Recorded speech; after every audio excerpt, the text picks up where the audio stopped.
നമുക്കൊരു വാക്യം പെട്ടെന്ന് വായിക്കും. അവൻ യോഹന്നാന്റെ സുവിശേഷം അവൻ 21-ാം അധ്യായം അതിൻ്റെ അവൻ പെട്ടെന്നൊന്ന് എടുക്കാം. നമുക്ക് വേഗത്തിൽ ഞാൻ എൻ്റെ ഹൃദയത്തിൽ കർത്താവ് തന്ന ചിന്തകളെ പറഞ്ഞ് നമുക്ക് പ്രാർത്ഥിക്കണം, ചിലത് പ്രാപിക്കണം. അത് നമുക്കൊന്ന് കർത്താവിൻ്റെ സന്നിധി കൊടുക്കാം. ആമേൻ. 21-ാം അധ്യായം അതിൻ്റെ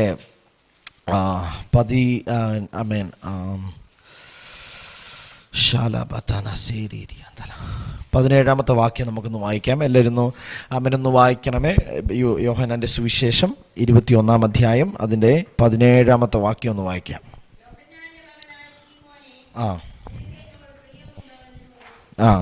എന്നോട് പ്രിയമുണ്ടോ?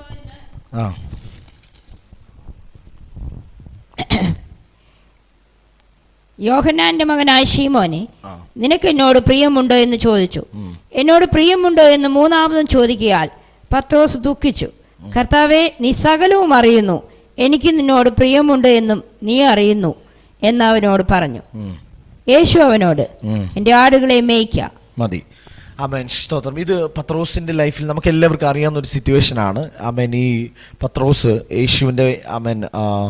യേശുവിൻ്റെ വാക്ക് കേട്ട് പിൻപറ്റിയ പത്രോസ്, അല്ലെങ്കിൽ ദൈവപ്രവൃത്തിയെ കണ്ടിട്ട് യേശുവിൻ്റെ പിന്നാലെ വന്ന പത്രോസ്.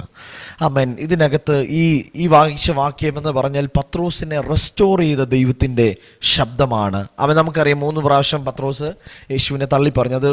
ഇങ്ങനെ 3 സിറ്റുവേഷനിലാണ് പത്രോസ് തള്ളിപ്പറയുന്നത്. അല്ലാതെ 3 വാക്കുകൾ കൊണ്ടല്ല തള്ളിപ്പറയുന്നത്. 3 സിറ്റുവേഷൻസിനകത്താണ് പത്രോസ് യേശുവിനെ തള്ളിപ്പറയുന്നത്. അപ്പോൾ ഈ യേശു ഇവിടെ ചെയ്യുന്നൊരു കാര്യം, ഇവിടെ പറയുന്ന യേശു ആദ്യം ചോദിച്ചു, പത്രോസ് നീ എന്ത് ചെയ്യുന്നുണ്ടോ? അവർ 15-ാമത്തെ വാക്യം തൊട്ട് വാക്യം ഇങ്ങനെ കാണാം. അവർ പ്രാതൽ കഴിച്ച ശേഷം യേശു ശീമോൻ പത്രോസിനോട്, യോഹന്നാന്റെ മകനായ ശീമോനെ, നീ ഇവരിൽ അധികമായി എന്നെ സ്നേഹിക്കുന്നുവോ എന്ന് ചോദിച്ചു. അതിന് അവൻ, ഉവ്വ് കർത്താവേ, എനിക്ക് നിന്നോട് പ്രിയമുണ്ട് എന്ന് നീ അറിയുന്നുവല്ലോ എന്ന് പറഞ്ഞു. എൻ്റെ കുഞ്ഞാടുകളെ മേയ്ക്ക എന്ന് അവനോട് പറഞ്ഞു. രണ്ടാമതും അവനോട്, യോഹന്നാന്റെ മകനായ ശീമോനെ, നീ എന്നെ സ്നേഹിക്കുന്നുവോ എന്ന് ചോദിച്ചു. അതിനവൻ, ഉവ്വ് കർത്താവേ, എനിക്ക് നിന്നോട് പ്രിയമുണ്ട് എന്ന് നീ അറിയുന്നുവല്ലോ എന്ന് പറഞ്ഞു. എൻ്റെ ആടുകളെ പാലിക്കുക എന്ന് അവനോട് പറഞ്ഞു. എന്നിട്ടാണ് നമ്മൾ വായിച്ച വാക്യം. മൂന്നാമതും അവനോട്, യോഹന്നാന്റെ മകനായ ശീമോനെ, നിനക്ക് എന്നോട് പ്രിയമുണ്ടോ എന്ന് ചോദിച്ചു. എന്നോട് പ്രിയമുണ്ടോ എന്ന് മൂന്നാമതും ചോദിക്കയാൽ പത്രോസ് ദുഃഖിച്ചു.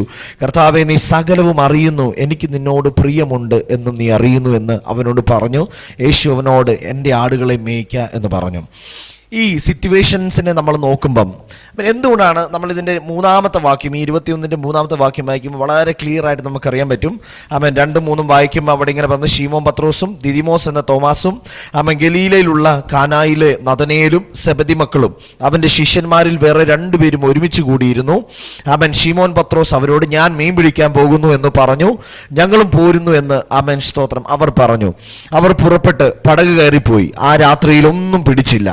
നമുക്ക് ഈ സിറ്റുവേഷനിൽ കർത്താവിന്റെ ഹൃദയത്തിൽ പറഞ്ഞൊരു കാര്യം ഇതാണ്. പത്രോസ് യേശു പത്രോസിനെ ആദ്യം വിളിച്ചപ്പോൾ, ആദ്യമായി പത്രോസിനെ വിളിക്കുന്ന സമയത്ത് അവന്റെ പേര് ശീമോൻ എന്നായിരുന്നു. അവന്റെ സഹോദരനായ അന്ത്രയോസ് സ്തോത്രം ഈ ശീമോനെ വിളിച്ചുകൊണ്ട് എവിടെ വന്നു? യേശുവിന്റെ അടുക്ക് വന്നിട്ട് ശീമോനോട് പറഞ്ഞു, ശീമോനെ, ഞങ്ങൾ സ്തോത്രം ഈ മശിഹായെ ഞങ്ങൾ കണ്ടെത്തിയിരിക്കുന്നു എന്ന് പറഞ്ഞാണ് യേശുവിനെ ആർക്ക് ഇൻട്രൊഡ്യൂസ് ചെയ്ത് കൊടുത്തത്? ഒരു വീട്ടിലെ 2 സഹോദരങ്ങളാണ് പത്രോസ്, ശിമോനും ഈ ആൻഡ്രൂസ് എന്ന് പറയുന്ന 2 വ്യക്തികൾ. ഈ ആൻഡ്രൂ ഈ കുറച്ച് സ്പിരിച്വൽ ആയിട്ടുള്ള ആളാണ്. ഈ പീറ്റർ കുറച്ച് വീടിന്റെ ഉത്തരവാദിത്തങ്ങൾ വഹിക്കുന്ന ഒരു മകനാണ് പീറ്റർ. അതുകൊണ്ട് പീറ്ററിന്റെ മേൽ ഒത്തിരി വിഷയങ്ങളുണ്ട്. അവന് ഡീൽ ചെയ്യാൻ ഒത്തിരി പ്രോബ്ലംസ് ഉണ്ട്. സ്തോത്രം അവന് പരിഹരിക്കാൻ ഒത്തിരി വിഷയങ്ങളുണ്ട്. അവൻ ഒത്തിരി അധ്വാനിച്ചാലേ മുമ്പോട്ട് പോകാൻ പറ്റത്തുള്ളൂ. പക്ഷേ അന്ത്രയോസ് എന്ന് പറയുന്ന വ്യക്തി യോഹന്നാൻ സ്നാപകന്റെ കൂട്ടത്തിൽ ആ പ്രസംഗം കേട്ട് അവനെ അനുഗമിക്കുകയും ശിഷ്യനായി തുടരുകയും ചെയ്തു. അവസാനം യേശു സ്നാനപ്പെട്ട ശേഷമാണ് അന്ത്രയോസ് യേശുവിനെ ഫോളോ ചെയ്യാൻ തുടങ്ങിയത്. അപ്പം സ്തോത്രം ഈ പീറ്ററിനോട് ഇത് വന്ന് പറയുമ്പം നമ്മുടെ എല്ലാ പ്രശ്നത്തിനും പരിഹാരകനായ യേശുവിനെ ഞങ്ങൾ കണ്ടെത്തി എന്നുള്ള സ്തോത്രം, അല്ലെങ്കിൽ മശിഹായെ ഞങ്ങൾ കണ്ടെത്തി എന്ന് പറഞ്ഞ കാലങ്ങളായി നാം കാത്തിരിക്കുന്ന നമ്മുടെ രക്ഷയെ ഞാൻ കണ്ടെത്തി എന്ന് പറഞ്ഞാണ് അന്ത്രയോസ് എന്ത് ചെയ്യുന്നത്? ഈ സൈമനെ യേശുവിന്റെ അടുക്കിലേക്ക് കൊണ്ടുവരുന്നത്. യേശുവിന്റെ അടുക്കിലേക്ക് വരുമ്പോൾ സൈമന്റെ മനസ്സിൽ അതുവരെ ചുമക്കുന്ന സകല ഭാരങ്ങളും പ്രയാസങ്ങളും തീർക്കാൻ മശിഹ വന്നു എന്നുള്ള വിചാരത്തിലാണ് അവൻ അടുത്ത് വരുന്നത്. യേശുവിന്റെ അടുക്കിലേക്ക് വരുമ്പോൾ മേ ബി നമ്മുടെ മേൽ ഒത്തിരി വിചാരങ്ങൾ കാണും. അവൻ യേശുവിന്റെ അടുക്ക് വന്നപ്പോൾ ഇവൻ പറഞ്ഞു, യേശുവിനെ നോക്കി പറഞ്ഞു, ബറിയോനായി ഷീമോൻ, നീ അവൻ ഷീമോൻ, അവൻ നിന്റെ പേര് ഷീമോൻ എന്നാണ്. എന്ന് പറഞ്ഞാൽ അവൻ ഷീമോൻ എന്ന വാക്കിന്റെ അർത്ഥം എന്താ? കാറ്റിനാൽ അവൻ ആടുന്ന ഞാങ്ങണ എന്തോ മറ്റോ ആണ്. അങ്ങനെ ഒരു എന്ന് വെച്ചാൽ അൺസ്റ്റേബിൾ എന്നാണ് അതിന്റെ അർത്ഥം. അവൻ യേശു പറയാം, നീ കേഫാവായി മാറും. അവൻ നീ എന്തായി മാറും? അവൻ നീ പാറയായി മാറും. അവൻ യേശു അവിടെ പറയാൻ ഉദ്ദേശിച്ച ഒരു കാര്യം ഇതാണ്. അവൻ പീറ്റർ പ്രതീക്ഷിച്ചത് ഇവൻ എൻ്റെ സിറ്റുവേഷനെ മാറ്റുമെന്നാണ് ആര് പ്രതീക്ഷിച്ചത്? പീറ്റർ പ്രതീക്ഷിച്ചത്, അല്ലെങ്കിൽ സൈമൺ പ്രതീക്ഷിച്ചത് അവൻ പേര് പോലെ തന്നെ അവൻ സ്തോത്രം, ഇവന്റെ ജീവിതാവസ്ഥ എന്താണ്? പലതിനാൽ ഉലയുന്ന അവസ്ഥയിലാണ് ഇവൻ നിൽക്കുന്നത്. പല കാറ്റിനാൽ ഇവൻ ആടിക്കൊണ്ടിരിക്കുക. ഇവനൊരു സ്റ്റെബിലിറ്റി ഇല്ല. അവൻ സ്റ്റേബിളായിട്ട് നിന്ന് ഒരു കാര്യത്തെ ഫോക്കസ് ചെയ്യാൻ പറ്റത്തില്ല. അവൻ അങ്ങനെ ഒരു സിറ്റുവേഷനിലല്ല സൈമൺ നിൽക്കുന്നത്. ഈ സൈമനോടാണ് സ്തോത്രം മശിഹയെ കുറിച്ച് പറഞ്ഞപ്പം യേശു അവനോട് നോക്കി പറഞ്ഞു, ഇവൻ പ്രതീക്ഷിച്ച എന്താ? ഇവന്റെ സിറ്റുവേഷനെ ഇവൻ പരിഹരിക്കും, ഇവനായിരിക്കുന്ന അവസ്ഥയെ ഇവൻ മാറ്റും എന്നാ പ്രതീക്ഷിച്ചത്. എന്നാൽ അന്ന് ആ രാത്രി യേശു പറഞ്ഞു, സ്തോത്രം, നീ കേഫാവായി മാറും, നീ പാറയായി മാറും. ഇത് കേട്ട് സ്തോത്രം ഷീമോൻ ഒരിക്കലും അവിടെ നിന്നില്ല. കാരണം എന്താണെന്നറിയാമോ? അവസ്ഥ മാറ്റുന്നതിനെ പറ്റി ഒന്നും സംസാരിച്ചില്ലല്ലോ, അവസ്ഥ മാറിയില്ലല്ലോ, അല്ലെങ്കിൽ ഇവൻ എൻ്റെ അവസ്ഥയെക്കുറിച്ചൊന്നും പറഞ്ഞില്ലല്ലോ. സ്തോത്രം, ആൻഡ്രൂസ് പറഞ്ഞു കേട്ടാ ഞാൻ വന്നത്, ആൻഡ്രൂ പറഞ്ഞെന്ന് കേട്ടാ ഞാൻ വന്നത്. അപ്പം ഞാൻ വരുമ്പം ഇവന്റെ മനസ്സിലെ എക്സ്പെക്ടേഷൻ അനുസരിച്ചല്ല കർത്താവിനോട് എന്ത് ചെയ്യുന്നത്? ഇടപെടുന്നത്. ഇവന്റെ എക്സ്പെക്ടേഷൻ ഇവനെ കാണുമ്പം സൈമ, നിന്റെ ലൈഫിൽ ഇപ്പൊ നടന്നുകൊണ്ടിരിക്കുന്ന എല്ലാ പ്രതിസന്ധികളും ഇന്ന് തീരും എന്ന് പറയുന്ന ഇവൻ പ്രതീക്ഷിക്കുന്നേ. പക്ഷേ ഇവനിൽ നിന്ന് 1-2 സ്റ്റെപ്പുകൾ കൂടെ പരിശുദ്ധാത്മാവ് ആഗ്രഹിച്ചു. അതുകൊണ്ട് സംഭവിച്ചൊരു കാര്യം, ഈ സൈമൺ തിരികെ പോയി. ഇവനെ പീറ്റർ എന്ന് വിളിക്കാറായിട്ടില്ല. ഇവൻ തിരികെ പോയി. വീണ്ടും അവൻ രാത്രി മുഴുവൻ അധ്വാനിച്ചു. പിറ്റേന്ന് പകലിൽ സ്തോത്രം യേശു നടന്ന കാടൽക്കരയിലേക്ക് വന്നു. യേശു വരുന്നത് കണ്ട് ഒരുപാട് ജനക്കൂട്ടം അവന്റെ നേരെ കൂടി. യേശു നോക്കിയപ്പം യേശു കറക്റ്റ് ഒരു പേഴ്സണെ തേടി തന്നെയാണ് വന്നത്. നോക്കിയപ്പോ കടപ്പുറത്ത് രാത്രി മുഴുവനുള്ള അധ്വാനം കഴിഞ്ഞിട്ട് കാലി വലകൾ കഴുകിക്കൊണ്ട് ഇവൻ എവിടെ നിൽപ്പുണ്ട്? സ്തോത്രം, കടൽ തീരത്ത് നിൽപ്പുണ്ട്. കടൽ തീരത്ത് നിൽക്കുന്ന പത്രോസിനെ നോക്കി യേശു സൈമനെ നോക്കി യേശു പറഞ്ഞു, സ്തോത്രം, ഞാൻ നിന്റെ പടകിലൊന്ന് കേറിക്കോട്ടെ. ഇവൻ എന്ത് ചെയ്തു? ആദ്യം ഇവൻ ചെയ്ത കാര്യം ഇതാണ് കർത്താവ് ആഗ്രഹിച്ചത്. ഇവന്റെ പടകിൽ ഇവൻ എന്നെ ഒന്ന് കേറ്റണം. ആദ്യം രാത്രി ഇവന്റെ അടുക്ക് വന്നപ്പോഴത്തേക്കും സ്തോത്രം, ആൻഡ്രൂവിന്റെ കൂടെ വന്നപ്പം ഇവന്റെ അടുത്ത് യേശു സംസാരിച്ച് ഇവന്റെ അകത്തേക്ക് എൻട്രി കിട്ടിയില്ല. എന്ന് പറഞ്ഞാൽ ഇവൻ പ്രശ്നങ്ങളാൽ മൂടി നിൽക്കുക. ഞാൻ ഇവിടെ ഇരിക്കുന്നവരോട് പറയാം, നമ്മുടെ ലൈഫിൽ നമ്മൾ കടന്നു വന്ന പല ചലഞ്ചസ് നിമിത്തം നമ്മളോട് ഇടപെടുന്ന ദൈവത്തിന് നമ്മുടെ ഹൃദയത്തിലേക്ക് കയറി ചില കാര്യങ്ങൾ ചെയ്യത്തക്ക വിധത്തിൽ ആദ്യം ആവശ്യം ഒരു എൻട്രി ആവശ്യമാണ്. നമ്മൾ അവനെ അക്സെപ്റ്റ് ചെയ്യുക എന്നുള്ളൊരു കാര്യമുണ്ട്. ഇത് സൈമണിൽ ഇത് നടന്നില്ല. എന്നാൽ പിറ്റേന്ന് രാവിലെ പ്രൊഫറ്റിക്കലി യേശു പറയുകയാണ്, ഞാൻ നിന്റെ പടകിലൊന്ന് കയറട്ടെ. സ്തോത്രം, ഈ പത്രോസ് രാത്രി മുഴുവൻ അധ്വാനിച്ച് നിൽക്കുകയാണ്. അധ്വാനിച്ചിട്ടോ എന്തെങ്കിലും കിട്ടി നിൽക്കുകയാണ്, ഒരു സന്തോഷം കാണും. ഇതൊന്നും കിട്ടാതെ നിൽക്കുകയാണ്. സ്തോത്രം, ആ ഫീലിംഗ് ഒക്കെ നിങ്ങൾക്ക് ഒരു പക്ഷെ മനസ്സിലാവും. നമ്മുടെ അധ്വാനത്തിന് വിലയില്ലാതെ നിൽക്കുന്ന ഒരു അവസ്ഥ. ഞാൻ അധ്വാനിച്ചിട്ട് എനിക്കൊന്നും കിട്ടാത്തൊരവസ്ഥ, ഞാൻ അധ്വാനിച്ചിട്ട് എൻ്റെ കൈ കാലിയായിരിക്കുന്ന ഒരവസ്ഥ.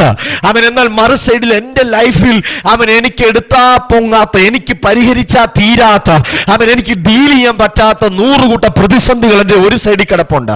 മറു സൈഡിൽ എനിക്ക് എൻ്റെ ഈ കൈ കൊണ്ട് ഇതൊന്നും ചെയ്യാൻ കഴിയുന്നില്ല. എന്നെ അധ്വാനിക്കുന്നുണ്ട്, ഞാൻ ഒത്തിരി അധ്വാനിക്കുന്നുണ്ട്. പക്ഷെ ഈ അധ്വാനം ഒന്നും എൻ്റെ ഈ സൈഡിൽ എൻ്റെ പ്രോബ്ലത്തെ സോൾവ് ചെയ്യാൻ എന്ത് ചെയ്യുന്നില്ല, പറ്റുന്നില്ല. ഇങ്ങനെ നിൽക്കുന്ന പത്രോസിനോടാണ് അല്ലെങ്കിൽ ഇങ്ങനെ നിൽക്കുന്ന സൈമനോടാണ് യേശു വന്നിട്ട്, ഞാൻ നിന്റെ പടകിലോട്ടൊന്ന് കയറട്ടെ എന്ന് ചോദിക്കുന്നേ.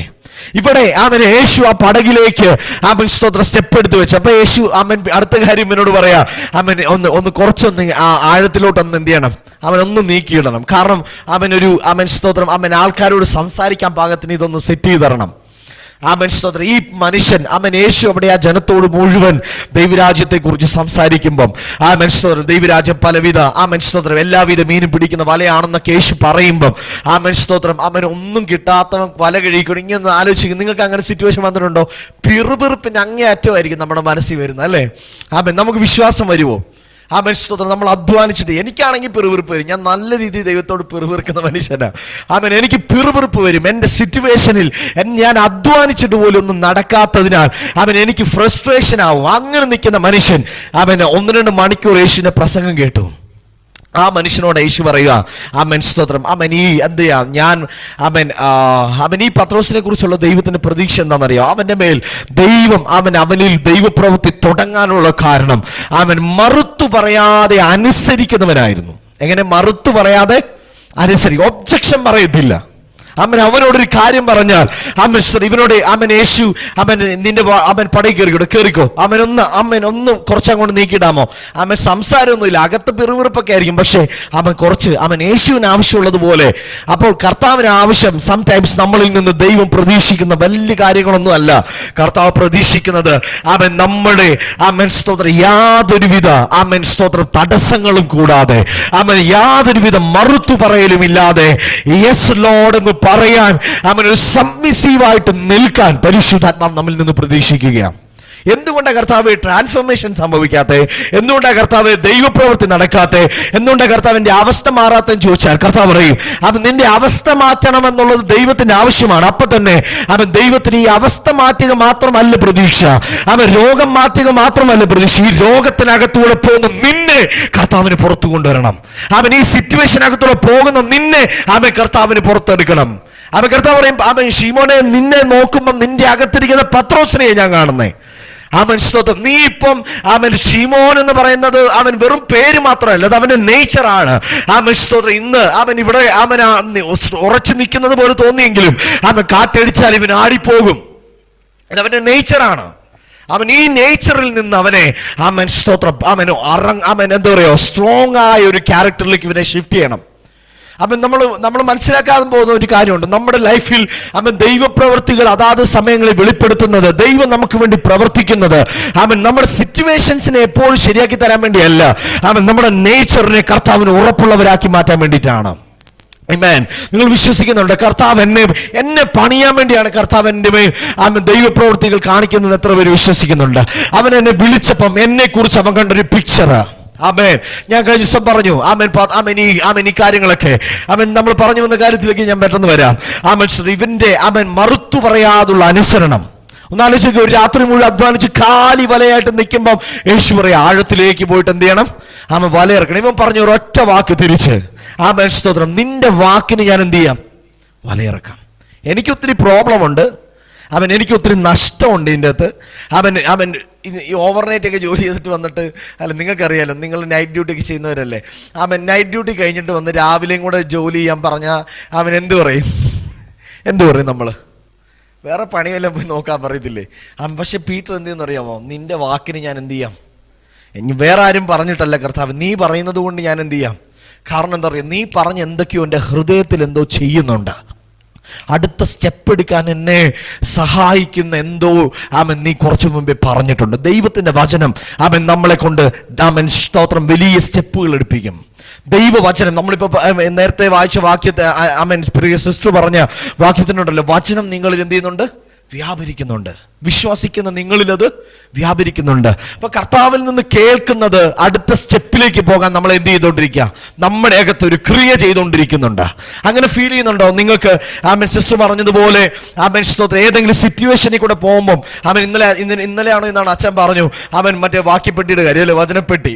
സ്തോത്രം, വചനപ്പെട്ടി പോലെ അല്ല ദൈവം സംസാരിക്കുന്നത്. ദൈവം നമ്മൾ കടന്നു പോകുന്ന സിറ്റുവേഷൻ ആത്മാവിൽ നമ്മളോട് സംസാരിച്ചാൽ, നമ്മുടെ ഉള്ളത്തിൽ നമ്മളോട് സംസാരിച്ചാൽ, നമ്മുടെ അകത്ത് ദൈവത്തിന്റെ ഇടപെടലുകൾ ഉണ്ടെങ്കിൽ അസാധാരണമായ ചില സ്റ്റെപ്പുകളിൽ പോകാൻ പരിശുദ്ധാത്മാവ് നമ്മെ സഹായിക്കും.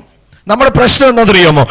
പല മേഖലകളിലും നമുക്ക് ഈ മറുത്തു പറയാതെ അനുസരിക്കാൻ നമുക്ക് പറ്റുന്നില്ല. നമ്മൾ അനുസരിക്കും കേട്ടോ. യേശു ഒരു ഉപമ പറഞ്ഞു. തന്റെ 2 പുത്രന്മാരോട് വയലിലേക്ക് പോകാൻ പറഞ്ഞ അപ്പന്റെ കഥ. ഒരുത്തനോട് എന്ത് പറഞ്ഞു? ഒരുത്തനോട് പറഞ്ഞു സ്തോത്രം, വയലിൽ പോണം. അവൻ പറഞ്ഞു, എന്താ, എനിക്ക് പോകാൻ പറ്റത്തില്ല. രണ്ടാമത്തവനോട് പറഞ്ഞു, മോനെ നീ പോകണം. അവൻ പറഞ്ഞു, ഞാൻ പോകാമെന്ന് പറഞ്ഞിട്ട് അവൻ പോയില്ല. പക്ഷെ ആദ്യം പോകത്തില്ലെന്ന് പറഞ്ഞു. പിന്നെ കുറ്റബോധം തോന്നിട്ട് എന്ത് ചെയ്തു? അത് പോയി. അപ്പൊ യേശു ചോദിക്കാണ്, ഇവരിൽ ആരാണ് അപ്പനെ അനുസരിച്ചത്? പോകത്തില്ലെന്ന് പറഞ്ഞിട്ട് പോയവനാണോ അതോ പോകാമെന്ന് പറഞ്ഞിട്ട് പോകാത്തവനാണോ? അപ്പൊ നമ്മൾ ആദ്യമേ പറയുന്ന പോകാം എന്ന് പറയുന്ന വാക്കല്ല അനുസരണം. അനുസരണം എന്ന് പറയുന്നത് സ്തോത്രം, ഇഷ്ടമില്ലെങ്കിലും അല്ലെങ്കിൽ പത്രോസിനെ പോലെ നിൽക്കുകയാണെങ്കിൽ എക്സ്ട്രാ സ്റ്റെപ്പ് എടുക്കാൻ പറ്റുമോ നമുക്ക്? പത്രോസിന്റെ പ്രത്യേകതയും പ്രശ്നവും ഇത് തന്നെയാണ്. അപ്പൊ ചെറിയ കാര്യങ്ങളിൽ പെട്ടെന്ന് കലങ്ങിപ്പോവും. ചെറിയ കാര്യം മതി അവൻ ഒഫൻഡഡ് ആവാൻ. ചെറിയ കാര്യം മതി അവൻ പിണങ്ങിപ്പോകാൻ. ചെറിയ കാര്യം മതി അവൻ ചെയ്തുകൊണ്ടിരിക്കുന്ന കാര്യം വിഡ്രോ ചെയ്യാൻ. ചെറിയ കാര്യം മതി ദൈവപ്രവൃത്തിയിൽ നിന്ന് കൈവലിക്കാൻ. ഞാൻ ഇന്ന് രാത്രി ഞാൻ ആത്മാവി പറയുകയാണ്, ഇങ്ങനെ ചെറിയ കാര്യങ്ങളിൽ ദൈവപ്രവൃത്തികളിൽ നിന്ന് കൈവലിച്ചാൽ നഷ്ടമാകുന്നത് ദൈവത്തിന്റെ പണിയപ്പെടുന്ന സീസണുകളാണ്. മറുത്തു പറയാതെ അനുസരിച്ചാൽ സംഭവിക്കുന്നത് ഈ ആടിയുലയുന്ന നേച്ചറിൽ നിന്ന് അത്ഭുതത്തിലേക്കാണ് നീ നടന്നുകൊണ്ടിരിക്കുന്നത്. ഹല്ലേലൂയ. മറുത്തു പറയാതെ അനുസരിക്കാൻ, കൈ പെട്ടെന്ന് വലിക്കാതിരിക്കാൻ. എന്നോട് കർത്താവ് എപ്പോൾ സംസാരിച്ചാലും എൻ്റെ ഈ ബുക്ക് എടുത്ത് നിങ്ങൾ പരിശോധിക്കണം. ഇതിൻ്റെ പല സമയത്ത് എഴുതി വെച്ചിട്ടുണ്ട്. സ്തോത്രം. കർത്താവ് തന്നെ എന്നോട് പറയുന്ന ശബ്ദമുണ്ട്, തുടങ്ങിയിട്ട് പെട്ടെന്ന് നിർത്തിക്കളയല്ലേ. ആമേൻ. ഒരിക്കൽ കർത്താവിൻ്റെ അടുത്ത് പറഞ്ഞു, 40 ദിവസം കൊണ്ട് അടുത്ത 40 വർഷത്തിന് വേണ്ടി പ്രാർത്ഥിക്കണം. ഞാൻ പ്രാർത്ഥന തുടങ്ങി. അന്ന് തന്നെ കർത്താവിനോട് പറഞ്ഞു, തുടങ്ങിയിട്ട് പെട്ടെന്ന് എന്ത് ചെയ്യരുത്, അവസാനിപ്പിക്കും. ഞാൻ നിർത്തി. 3-ാം ദിവസം ഞാൻ മടുത്തുപോയി. ഇന്ന് വരെ ഞാൻ പ്രാർത്ഥിച്ചിട്ടില്ല. അതുപോലെ എനിക്ക് ഭയങ്കരമായ ഞാൻ റിഗ്രറ്റ് ചെയ്യുന്ന ഒരു കാര്യം, ഭയങ്കരമായ ദൈവ സാന്നിധ്യത്തിൽ ഇരുന്ന സമയത്ത് പരിശുദ്ധാത്മാ പറഞ്ഞു, നിന്റെ മേലൊരു ഹീലിംഗിന്റെ അനോയിന്റിങ്ങിന്റെ മേഘം നിന്റെ മേൽ ചലിക്കുന്നുണ്ട്, നീ അതിനെ പിടിക്കണം. കർത്താവിനോട് ശക്തമായി ഇടപെടുകയാണ്. പരിശുദ്ധാത്മാവിനോട് സംസാരിക്കുക. ഞാൻ അതിനുവേണ്ടി പ്രാർത്ഥിക്കാനിരുന്നു. പിറ്റേ ദിവസം എൻ്റെ കൂടെ പ്രാർത്ഥിക്കാൻ വേണ്ടി എൻ്റെ ഒരു കൂട്ടുകാരൻ പ്രവാചകൻ വന്നു. അവൻ വന്നു സ്തോത്രം, ഞാൻ പ്രാർത്ഥിക്കാൻ ഇരിക്കുന്നത് ദൈവം എന്നോട് പറഞ്ഞു ഈ കാര്യത്തിന് വേണ്ടിയാ. പക്ഷേ ഇവൻ വന്ന് എന്നോടൊരു ദൈവാലോചന പറഞ്ഞു. അത് ദൈവാലോചന തന്നെയാ. പക്ഷേ ഞാൻ അതിൻ്റെ പിന്നാലെ പോയപ്പം സ്തോത്രം, ഒരു സീസൺ മിസ്സായി പോലെയാണ് എനിക്കത് ഫീൽ ചെയ്തത്. ഒരു വലിയ ദൈവിക അപ്ഡേഷൻ മിസ്സായി പോയി. ഹല്ലേലൂയ. കർത്താവ് ഞാൻ പറയട്ടെ, ദൈവം നമ്മളെ പണിയാനും ദൈവം നമ്മളെ കൊണ്ടുപോകാനും ദൈവം നമ്മളിൽ ഇൻവെസ്റ്റ് ചെയ്യാനും ദൈവം നമ്മളിൽ ചിലത് ചെയ്യാനും ദൈവിക ഇടപെടലുകൾ പറയുമ്പോൾ മറുത്തു പറയാതെ അനുസരിക്കാൻ, മറുത്തു പറയാതെ സ്റ്റെപ്പ് എടുത്തു വെക്കാൻ പരിശുദ്ധാത്മാവിൽ നിന്ന് കൃപ പ്രാപിക്കണം. ഞാൻ പെട്ടെന്ന് വിഡ്രോ ചെയ്യുന്ന ആൾ. അതുകൊണ്ട് പരിശുദ്ധാത്മാവിനറിയാം ഇവനോട് എന്തെങ്കിലും കാര്യം വിശ്വസിച്ച് ഏൽപ്പിച്ചാൽ ഇച്ചിരി പാടാ. മീൻസ് ആരെങ്കിലും പുഷ് ചെയ്യാനുണ്ടെങ്കിൽ നമ്മൾ എന്തെങ്കിലുമൊക്കെ ചെയ്യുന്നുള്ളൂ, അല്ലെങ്കിൽ ആരെങ്കിലും കൂടെ നമ്മൾ എന്തെങ്കിലും ചെയ്യുന്നുള്ളൂ.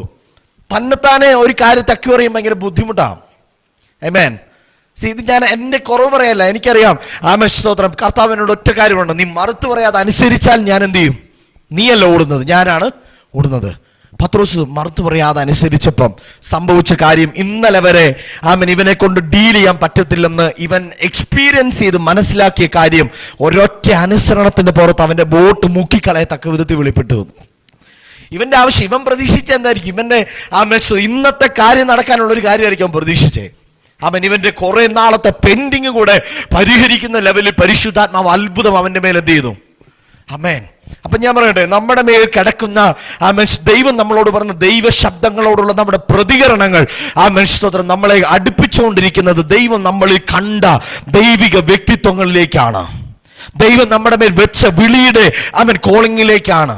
അതിലേക്ക് പോകാൻ കർത്താവിനല്ലാതെ വേറെ ആർക്ക് നമ്മളെ ഹെൽപ്പ് ചെയ്യാൻ പറ്റത്തില്ല. ആമേൻ. ഞാൻ പറഞ്ഞത് മനസ്സിലാവുന്നുണ്ട്? ഇതിലേക്ക് പോകാൻ ആർക്കും എന്ത് ചെയ്യാൻ പറ്റത്തില്ല. ഇനി ഞാൻ പറയാം, ഇവിടുന്ന് നമ്മൾ ഈ സ്റ്റോറി ഞാൻ പെട്ടെന്ന് പറഞ്ഞു വിടാം, കാരണം വലിയൊരു കാര്യം മുമ്പിൽ പറയാനുണ്ട്. നമ്മൾ കണ്ടല്ലോ, ശീമോനോടാണ് കർത്താവ് ഇത് പറഞ്ഞത്. എന്നിട്ട് ഈ വലിയ ബോട്ടിൽ നിറച്ചും മീൻ കിട്ടിയപ്പോ കർത്താവ് അവനെ പീറ്റർ എന്ന് വിളിച്ചോ? പത്രോസ് എന്ന് വിളിച്ചോ? യേശു വിളിച്ചില്ല അവനെ. അപ്പൊ ഇവൻ ഇന്നലെ വന്നപ്പോൾ ഇവൻ പ്രതീക്ഷിച്ച കാര്യം ഇന്ന് രാവിലെ നടന്നില്ലേ? ഇന്നലെ രാത്രി ഇവൻ പ്രതീക്ഷിച്ച കാര്യം നടന്നില്ല.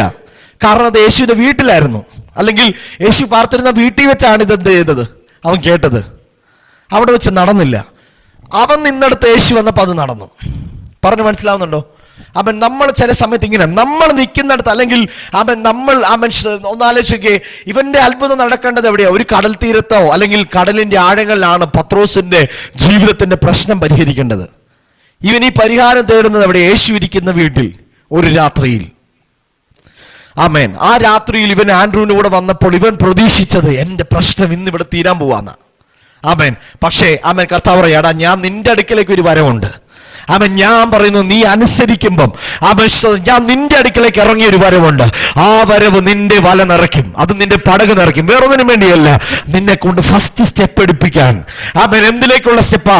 പീറ്ററിലേക്ക് നടക്കാനുള്ള ആദ്യ സ്റ്റെപ്പ്. ആമേൻ. അവൻ തീർന്നില്ല. പിന്നെയും ഒരുപാട് പ്രൊക്ലമേഷൻസ് ഈ പീറ്റർ ഈ സൈമൺ നടത്തിയിട്ടുണ്ട്. അവിടെ ഒന്നും യേശുവിനെ നോക്കി യേശുവിനെ ഭയങ്കരമായിട്ട് ഇങ്ങനെ സ്നേഹിക്കുന്നത് കൊണ്ട് ചാടി ചാടി നിൽക്കുന്നു. പവറായിരുന്നു അല്ലെങ്കിൽ ഇങ്ങനെ വിട്ടും പോയും അങ്ങനെ ഒരു എന്താ പറയുക, ഉദാസീനതയോടെ ഫോളോ ചെയ്യുന്നവനല്ല. ഇവൻ ഫോളോ ചെയ്തത് വളരെ പാഷനേറ്റ്ലി ആണ്. ആരെ ചെയ്തത്? യേശുവിനെ ഫോളോ ചെയ്തുകൊണ്ടിരുന്നത്. അന്നേരൊന്നും പീറ്റർ എന്നവനെ വിളിച്ചിട്ടില്ല. പക്ഷേ ഒരിക്കലും ഇവൻ പോലും അറിയാതെ ഇവന്റെ നാവിൽ നിന്ന് വെളിപ്പാടിൽ ഒരു സാധനം കണക്റ്റായി. നീ ദൈവത്തിന്റെ പുത്രനായ ക്രിസ്തു ആകുന്നു. ഇപ്പൊ ഈ വാക്ക് വന്നപ്പോ കർത്താവ് ഇവനെ എന്താ പറഞ്ഞേ? നീ എന്താവുന്നു? നീ പാറയാകുന്നു. നീ പാറമേ ഞാൻ എൻ്റെ സഭയെ പണിയും.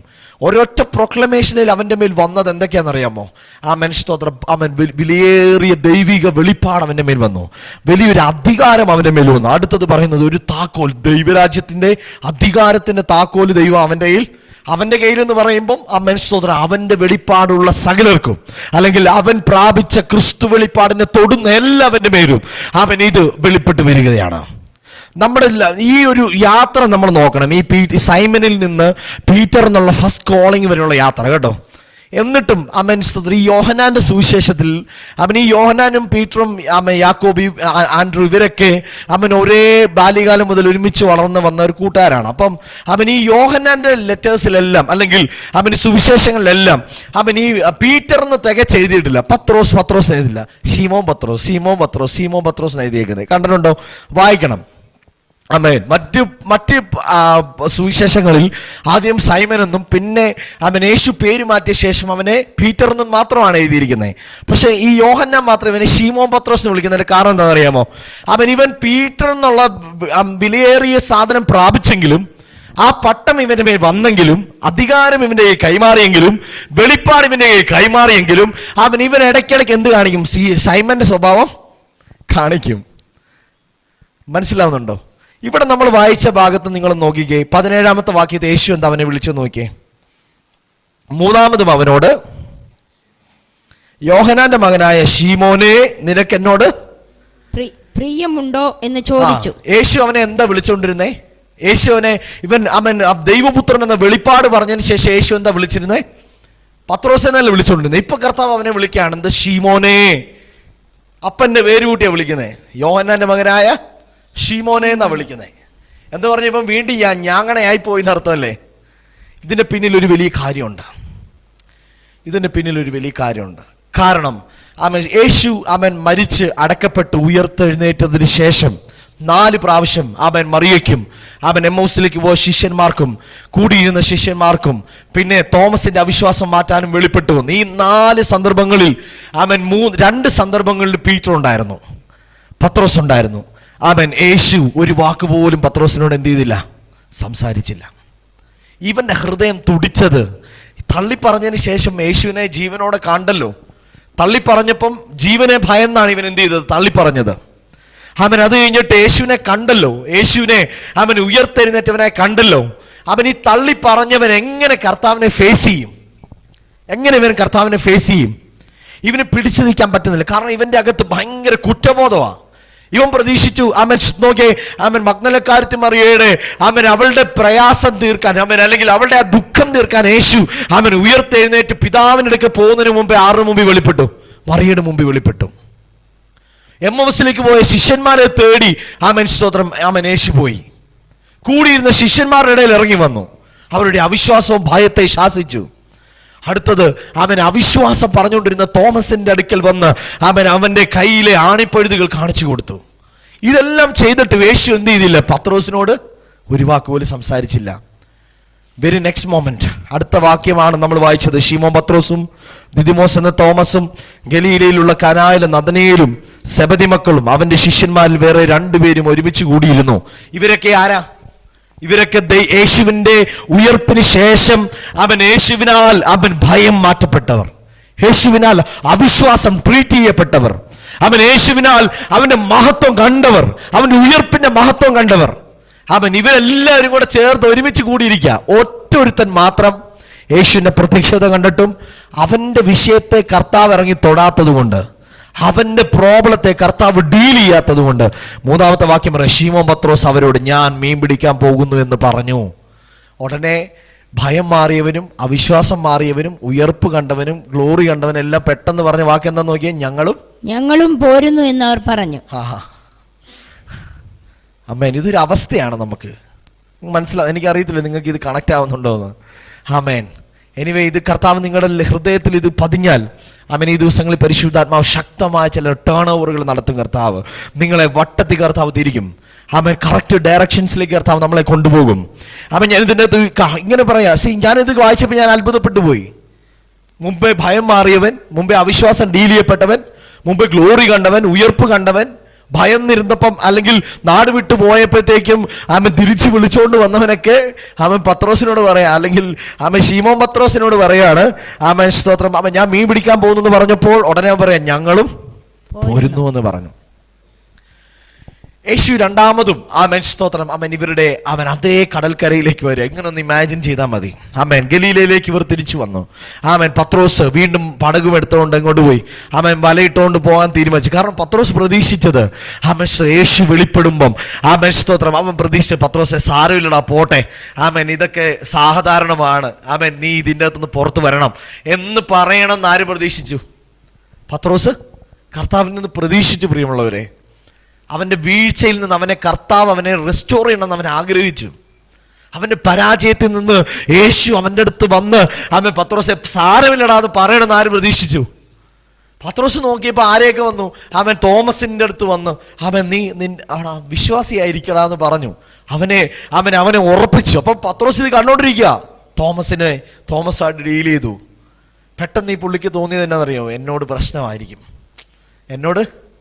ഞാൻ തള്ളി പറഞ്ഞില്ല, അതുകൊണ്ടായിരിക്കും എന്നോട് മിണ്ടാത്തേ, ഞാൻ തള്ളി പറഞ്ഞതുകൊണ്ടായിരിക്കും എന്നെ റെസ്റ്റോർ ചെയ്യാഞ്ഞത്. എന്നാൽ പിന്നെ ഇനിയിപ്പോൾ എന്ത് ചെയ്തേക്കാം,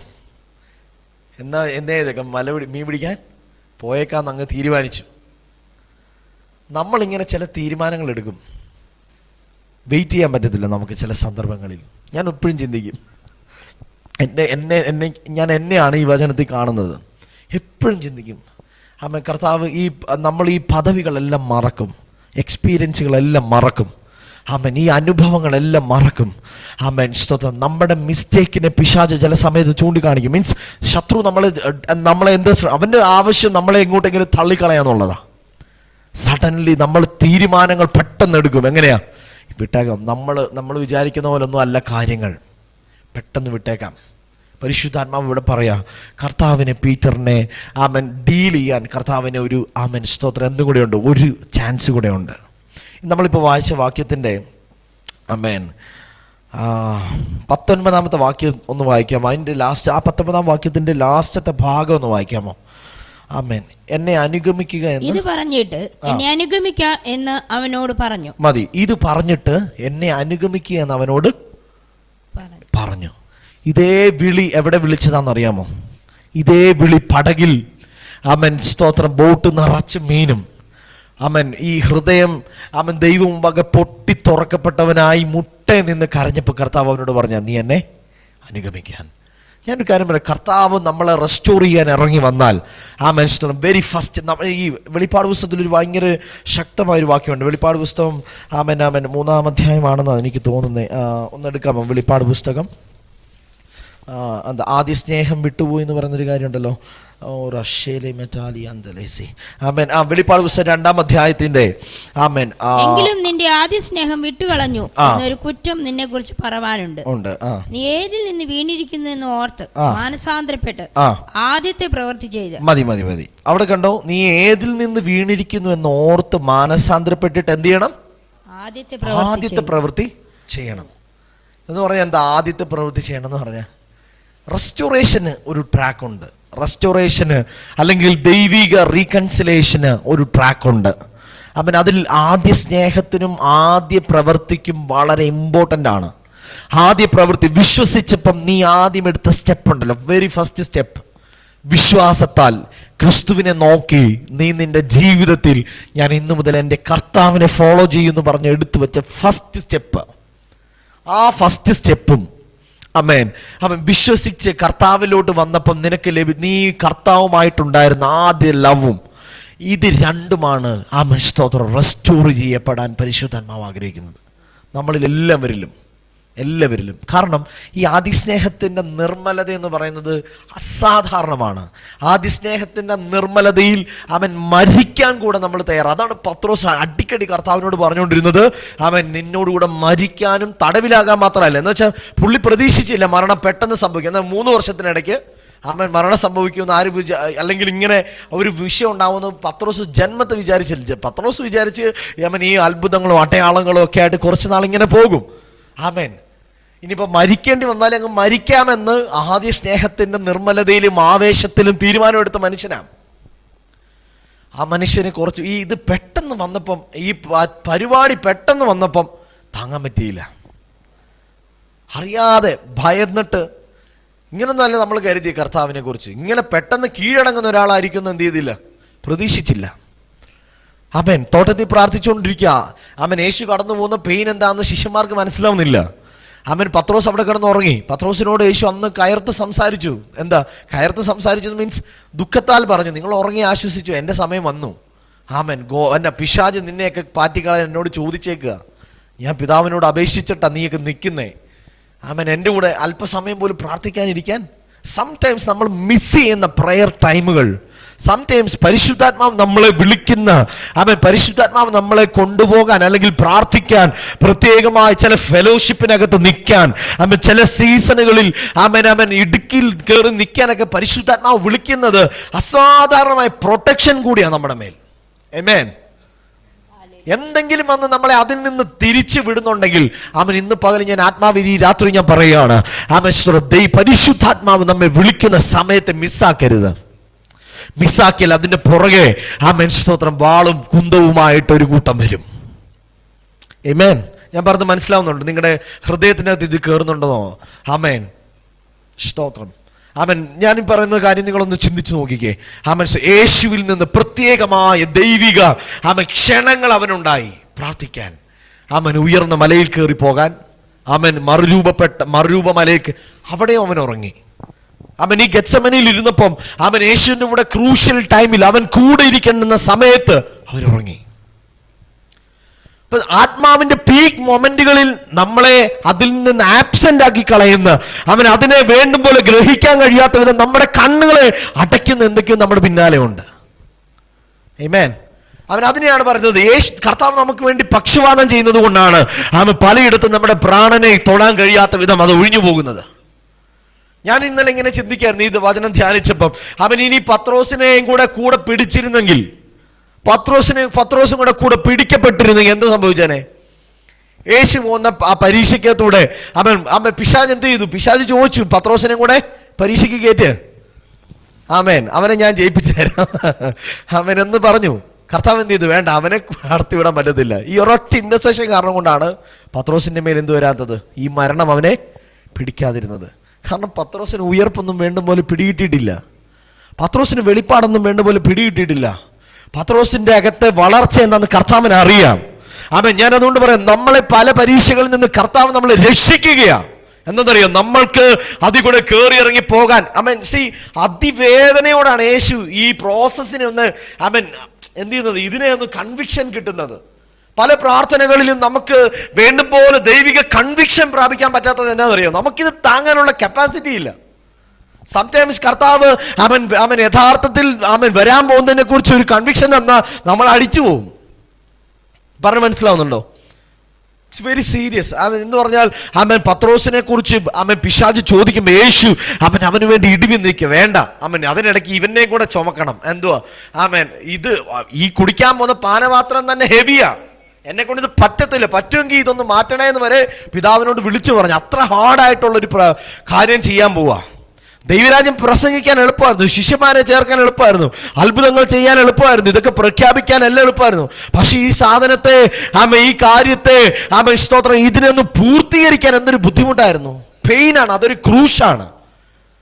ആരെങ്കിലും ആ ക്രൂശിൽ കൂടെ എപ്പോഴെങ്കിലും കയറി പോയിട്ടുണ്ടെങ്കിൽ, അല്ലെങ്കിൽ അതുപോലൊരു സിറ്റുവേഷൻ നിന്നെ ഫോളോ ചെയ്യുന്നുണ്ടെങ്കിൽ മനസ്സിലാക്കിക്കോണം, ഇപ്പോൾ എനിക്ക് ആവശ്യം കൺവിക്ഷൻസ് ആവശ്യമാണ്. കർത്താവ് ആരെയും വെറുതെ വിളിച്ചിട്ടില്ല. വിളിക്കപ്പെട്ടവരും തെരഞ്ഞെടുക്കപ്പെട്ടവരും എല്ലാം കൃത്യമായ ദൈവിക പദ്ധതികൾക്ക് വേണ്ടിയിട്ടാണ് വിളിക്കപ്പെട്ടിരിക്കുന്നത്. നമ്മളെല്ലാവരും അങ്ങനെ വിശ്വസിക്കുന്ന എത്ര പേരുണ്ട്? അവൻ ഉറങ്ങുന്നവരെല്ലാം കർത്താവിനെ ഒന്ന് സ്തുതിച്ചാട്ടെ. പലരും ഉറങ്ങുന്നുണ്ട്. ആമേൻ. സാരമില്ല, ഞാൻ പറയട്ടെ.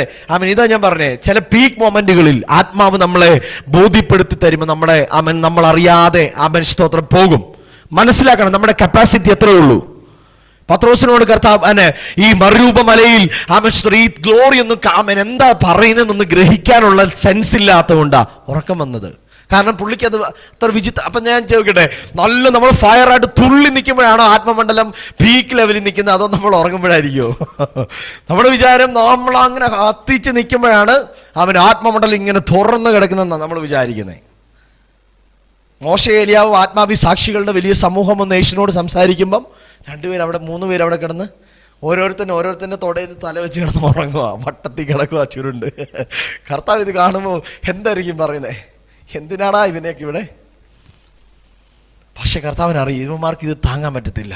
ഇതൊരു ഞാൻ പറയും, നമ്മൾ ചില കാര്യങ്ങൾ നമുക്ക് വചനം കേൾക്കുമ്പം ഉറക്കം വരുന്നൊന്നും ഞാൻ കേട്ടിട്ടുള്ളത് മാത്രം ഞാൻ എക്സ്പീരിയൻസ് ചെയ്തിട്ടുണ്ട്. നമ്മൾ ഡീപ്പറായ ദൈവവചനം നമ്മുടെ ഹൃദയത്തിൽ ഹീൽ ചെയ്യാൻ പോയാൽ നമ്മുടെ സോൾ പെട്ടെന്ന് നമ്മളെ അതിൻ്റെ അകത്ത് എന്താ പറയുക, അൺകോൺഷ്യസ്. ഞാൻ അതിനെ എതിർക്കുന്നില്ല, നിങ്ങൾ ധൈര്യത്തോടെ ഇറങ്ങിക്കോ.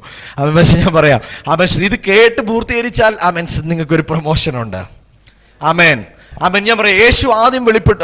4 പ്രാവശ്യം യേശു അതിനുശേഷം വെളിപ്പെട്ടു. 40 ദിവസത്തോളം അവരോട് പാർത്ത് ദൈവരാജ്യ സംബന്ധമായ കാര്യങ്ങൾ അവരോട് പറഞ്ഞ് അവരെ ഉറപ്പിച്ച് അവരെ അപ്പർ റൂമിൽ കയറ്റുന്ന ലെവലിൽ കൊണ്ടുപോയിട്ടാണ് യേശു പുനരുദ്ധാനം ചെയ്തത്. ആമേൻ. അല്ലെങ്കിൽ പുനരുദ്ധാനമല്ല, സ്വർഗാരോഹണം ചെയ്തത്. ആമേൻ. സ്തോത്രം. അതിനു മുമ്പ് 4 പ്രാവശ്യം സ്പെഷ്യലി കർത്താവ് അവർക്ക് വെളിപ്പെട്ട് എന്ത് ചെയ്തു? 4 തരം കാര്യങ്ങളെ യേശു റെസ്റ്റോർ ചെയ്തു. ഭയം മാറ്റി, അവരുടെ വിശ്വാസം പുനഃസ്ഥാപിച്ചു, അവരുടെ പ്രത്യാശ ഉണ്ടായി, അവർക്ക് മുമ്പോട്ട് പോകാനുള്ള പർപ്പസുകളെ വെളിപ്പെടുത്തി കൊടുത്തു. അടുത്ത കാര്യം പറയാം, ഈ പത്രോസ് ഡീൽ ചെയ്യപ്പെടാത്ത ഇതുപോലെ നമ്മൾ എപ്പോഴും ഈ കർത്താവിന് മുമ്പ് ഈ വാണ്ടറിങ് അലയുന്നതിൻ്റെ ഒരു പ്രശ്നം എന്താണെന്ന് അറിയാമോ? എന്തൊക്കെയോ ഡീൽ ചെയ്യപ്പെടാൻ പരിശുദ്ധാത്മാവിൽ കർത്താവുമായിട്ട് ഡീൽ ചെയ്യാൻ കഴിയാത്തതിൻ്റെ ഒരു പ്രശ്നം നമുക്കുണ്ട്. ആമേൻ. നിങ്ങൾക്ക് മനസ്സിലാവുന്നുണ്ടോ ഞാൻ പറയുന്നത്?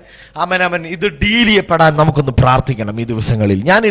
ഞാൻ വിശ്വസിക്കുന്ന ഈ വചനം കേൾക്കുമ്പോൾ നിങ്ങളുടെ എൻ്റെ ഹൃദയത്തിനകത്ത് എനിക്ക് മനസ്സിലാവുന്നുണ്ട് എൻ്റെ ഏതൊക്കെ മേഖലകളിൽ പരിശുദ്ധാത്മാവ് ഇറങ്ങി ഡീൽ ചെയ്യണം. നിങ്ങൾക്ക് മനസ്സിലാവുന്നുണ്ടോ?